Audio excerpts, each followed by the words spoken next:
Arestado ang 36 anyos nga high-value individual nga ginkilala kay alias Boy, residente sa barangay Pali Benedicto Mandurriao, Iloilo City. Sa ginkasa nga drug buy-bust operation sa Iloilo City Drug Enforcement Unit sa barangay Kalahunan, Mandurriao. Na-recover sa suspect ang isa ka buy-bust item kag sang ginrikisa dugang nga 10 ka sachet kag 4 ka plastic bags ang shabu ang nakuha sa iya.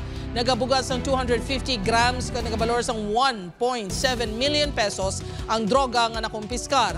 Napreso si alias Boy Santo bango sa illegal nga droga apang nakagwa. Nagaserbi kuno ini nga runner sa mga drug personalities nga nakakilala sini sa sulod sa presuhan suno sa kapulisan.